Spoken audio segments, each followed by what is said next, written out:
नमस्कार, मैं सुनील मिश्रा कुंडली क्या है चैनल में आप सभी का एक बार पुनः स्वागत करता हूं। मित्रों, कुंडली अध्ययन में आज हम लोग ये जानेंगे कि कुंडली में धर्म कर्म योग क्या है। कैसे जाने कि धर्म कर्म योग है, और ये धर्म कर्म योग इसे क्यों कहा जाता है। यानी बृहस्पति और शनि की युति अगर हो कुंडली में एक साथ, तो उसका फल क्या होगा, इसी पर आज हम लोग परिचर्चा करेंगे। मित्रों, विषय पर आने से पहले आप सभी से एक बार आग्रह है कि आप यदि हमारे इस चैनल को अभी तक सब्सक्राइब नहीं किए हैं तो कृपया सब्सक्राइब कर दें तथा वीडियो को अंत तक देखकर लाभ उठाने का प्रयास करें। मित्रों, कुंडली में सबसे महत्वपूर्ण योग जिसको धर्म कर्म योग कहा गया है, यानी बृहस्पति और शनि की युति। वैसे तो कुंडली में बृहस्पति और शनि का संबंध कहीं से बन जाए तो यह बेहतरीन माना जाता है। बेहतरीन इसलिए माना जाता है कि यदि आप किसी गवर्नमेंट की नौकरी में जाना चाहते हैं या कोई बड़ा अचीवमेंट करना चाहते हैं, तो कुंडली में शनि और गुरु की युति या उनके संबंध को देखना जरूरी होगा कि अगर बृहस्पति से शनि या शनि से बृहस्पति केंद्र में है या पंचम और नौम स्थान में आते हैं तो यह बेहतरीन योग माना जाता है। युति के बारे में तो मैंने पहले पर चर्चा कर दिया है कि जब कभी भी किसी भी घर में कोई भी दो ग्रह एक साथ बैठते हैं तो उसे युति कहते हैं। अब प्रश्न आप लोगों के मन में यह उठता होगा कि धर्म कर्म योग क्यों। तो देखिए, काल पुरुष की कुंडली में शनि देव दो राशियों के स्वामी होते हैं।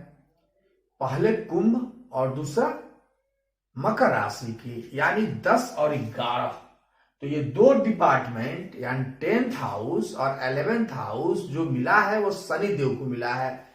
10वां घर कर्म का घर है, यानी शनि देव कर्म के कुंडली में जो पावर मिला है कर्म के बारे में अगर जानना हो तो शनि देव को जानना होगा या शनि देव को डिपार्टमेंट मिली है। बृहस्पति देव जो स्वयं गुरु हैं, जो देवताओं के गुरु हैं, उनको धर्म का यानी 9th हाउस के स्वामी होते हैं और 12th हाउस के स्वामी होते हैं। धनु और मीन राशि के स्वामी होते हैं बृहस्पति देव। तो बृहस्पति धर्म के कारक हैं और शनि कर्म के कारक हैं। जब दोनों धर्म और कर्म एक साथ जुट जाएं, एक साथ बैठ जाएं, तो धर्म कर्मा योग बनता है, ये कहा जाता है बहुत जगह। ऐसे आप सिंपली ये जाने कि शनि और बृहस्पति की युति अगर कुंडली में है तो क्या होगा। मैं पहले ही बता चुका हूं कि किसी भी युति को जानने के लिए कुंडली के जो काल पुरुष की कुंडली है उसमें यह जाने कि उस ग्रह जो युति कर रहे हैं वो किस किस भाव के स्वामी हैं या कौन कौन से डिपार्टमेंट मिले हैं। जैसे शनि देव अगर कुंडली में देखना है तो शनि देव को क्या क्या मिला है, तो शनि देव को जो मिला है, शनि देव दुख के कारक हैं, अनुभव के कारक है, समृद्धि के कारक है, संतोष के कारक है। और शनि देव को जहां तक देखिए क्लेश दुख का कारक तो मैंने बता ही दिया, कष्ट दुख अपमान ये सभी चीज के कारक शनि देव तो है ही। सबसे बड़ी बात है कि धर्म के कारक शनि देव है, न्यायाधीश है, जस्टिस है। तो शनि देव जो न्यायाधीश है और उसी तरह से गुरु के किस चीज के डिपार्टमेंट के कारक है, तो गुरुदेव जो है, जो स्वयं बृहस्पति जो देवताओं के गुरु हैं, तो गुरु को क्या क्या मिलेगा, तो विवाह के कारक, पुत्र संतान के कारक के अलावा शिक्षा के कारक गुरुदेव माने जाते हैं। यानी आत्मबोध, विवेक के कारक, संयम के कारक, आध्यात्मिक ज्ञान के कारक, धन के कारक, संतान के कारक में बता ही दिया, विद्वान और पुजारी वगैरह के कारक, यानी इन सभी डिपार्टमेंटों को शनि बृहस्पति देव से देखी जाती है। अब ये 9th हाउस है जहां धर्म का कारक है, यहां से पिता को भी देखा जाता है, यहां से धर्म को भी देखा जाता है, यहां से ज्ञान को देखा जाता है, और जो है अगर 9 भाव को देखा जाए तो 9 भाव से हम धार्मिकता को देखते ही हैं। इसी ये जो है 10वें हाउस को देखना है, यहां से हम पिता को देखते हैं, यहां से कर्म को देखते हैं, यहां से जो है व्यापार को देखी जाती है, उच्च नौकरी की पद प्रतिष्ठा और राजनीति के क्षेत्र के बारे में देखी जाती है। इसे आय भाव कहा गया है, बड़े भाई के घर को भी कहा गया है, और इसे व्यय भाव कहा गया है। ये सैया सुख के बारे में भी बताता है, कारा के बारे में बताता है, ये चीजें हैं। कहने का मतलब कि न्यायाधीश जो जज हैं, जो कानून के बने, जिस शनि देव को कहा गया न्यायाधीश हैं, वो न्यायाधीश जब गुरु के पास पहुंच जाएंगे तो आप जानते हैं क्या होगा, यानी ज्ञान और न्याय एक साथ मिल जाए अगर किसी कुंडली में, तो क्या हो। अब आप फीलिंग करें कि न्याय और ज्ञान एक साथ मिल जाए, माने ऐसा व्यक्ति न्याय के पर विश्वास रखने वाला और ज्ञानी तो होगा सर्टेनली।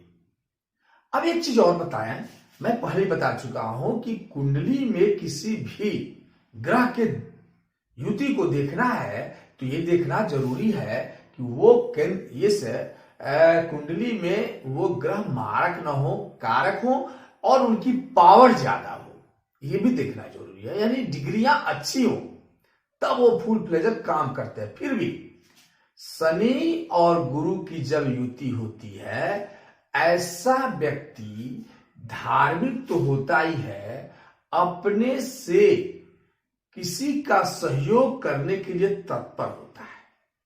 पहली चीज तो यह है, ऐसा व्यक्ति अगर शनि की डिग्री अच्छी है तब तो वो सामान्य परिवार में पैदा होकर के ऊंचाइयों तक जाने वाला होता है। अगर गुरु की दृष्टि पावर अच्छी है तो वो धनी घर में पैदा ही होता है। शनि और बृहस्पति की जब युति आप देखेंगे, अगर देखते हैं कि बृहस्पति की अच्छी युति है तो ये मानकर चले कि ये संपन्न परिवार में जन्म लेने वाला व्यक्ति तो इसकी तो होगा ही, ये अपने पैतृक संपत्ति को इंप्रूव करने वाला, समाज में सोसाइटी में को बढ़ाने वाला अपने को होगा।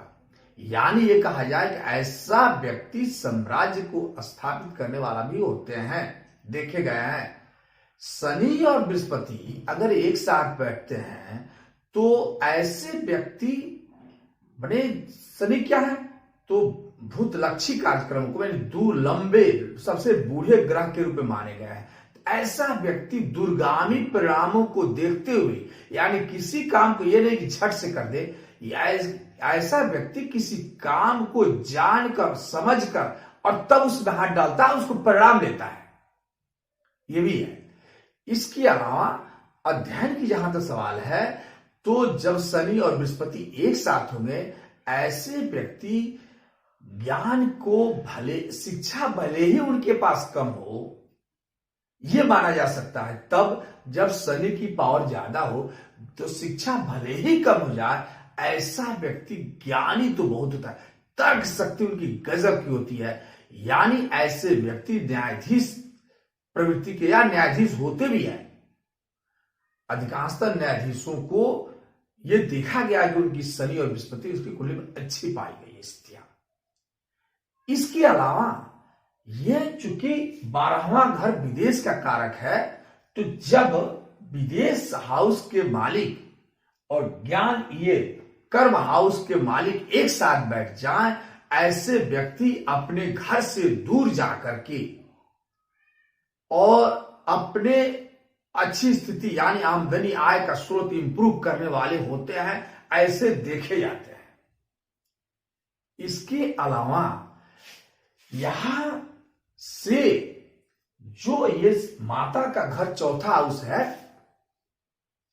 और चौथे हाउस के स्वामी माने माता के कष्ट को भी देखा गया है कि जब शनि और बृहस्पति एक साथ बैठते हैं तो ऐसे लोगों की अगर इनकी स्थिति अच्छी हो तो इनके माता कष्टकार माने कष्ट योग में फंसता है, या ये कहे कि इनकी मां, लेकिन अगर इनकी अच्छी स्थिति है तो मां ये माना जाता है इनकी मां तेजस्वी यशस्वी होंगी।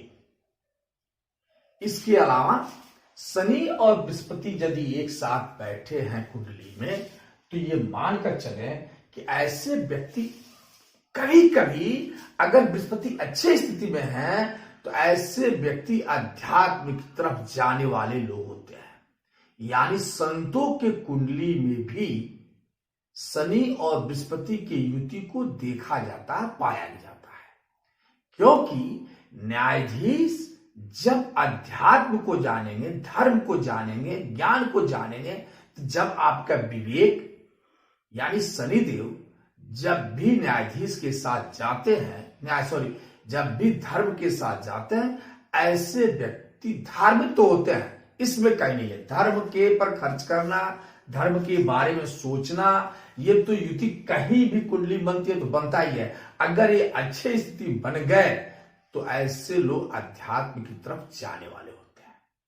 तो ऐसे जाने कि शनि और बृहस्पति की कुंड अगर युति है तो ऐसा व्यक्ति धनवान तो होता ही है, ऐसा व्यक्ति ज्ञानवान ज्ञानी भी होता है, ऐसा व्यक्ति आध्यात्मिक भी होता है, धर्म को मानने वाला होता है, विद्या भले ही कम हो, विवेक उनका बहुत तेज चलता है, आने वाले परिणामों को पहले समझ जाता है, या यूं कहे कि परिणाम को जानने के बाद कर्म को करता है। और ये अधिकांशतः अपने विकास अपने विदेशों में जाकर के स्थापना, अपने घर से दूर जाकर के अपने साम्राज्य को बढ़ाने वाले होते हैं। ऐसे लोग नौकरी में भी जाते हैं तो अच्छी जगहों पे जाते हैं, जैसे न्यायाधीश के क्षेत्र में जाते हैं, या कहें ऐसे लोग बड़े पंडित या विद्वान, या आपको जाने अच्छे ज्योतिषी होते हुए भी पाए जाते हैं। तो फिर मित्रों मैं ये कहूंगा कि अगर कुंडली में आपको लास्ट बात कर दूं, अगर ये युति है, कहीं से यह युति काम नहीं कर रहा है, तो आप ये पहले देखें कि किस ग्रह के चलते यह युति काम नहीं कर रहा है। अगर मान लीजिए शनि या बृहस्पति में जिसकी पावर कम है, जिसकी डिग्री कम है, उसको इंप्रूव करने का प्रयास करें, उसको बढ़ाने का प्रयास करें, और इसका लाभ आप उठा सकते हैं, या इसके लाभ के बारे में लोगों को बताया जा सकता है।